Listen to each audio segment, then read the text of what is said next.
मिलते हैं। डिलॉन, सामान भूल गई तुम? जल्दबाजी में मुझे कुछ याद ही नहीं रहा।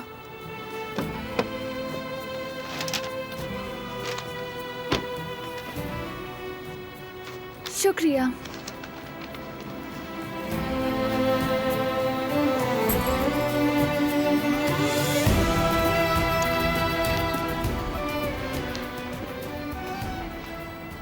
हर चीज के लिए तुम्हारा बहुत शुक्रिया।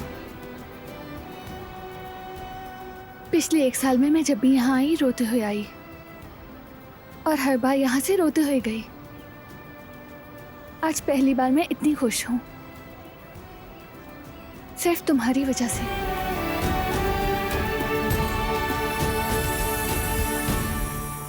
तुम हमेशा खूबसूरत और बेहतरीन की हकदार हो। मैं तुम्हारे साथ बहुत खुश हूँ, यही कहना था। मैं भी तुम्हारे साथ खुश हूं। लकी हूं कि तुम मेरी बीवी हो। थोड़ा वेट करो, अभी कुछ पता नहीं, शायद घर वाले ना माने।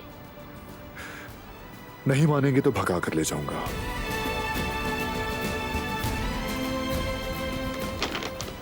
चलो फिर मिलते हैं।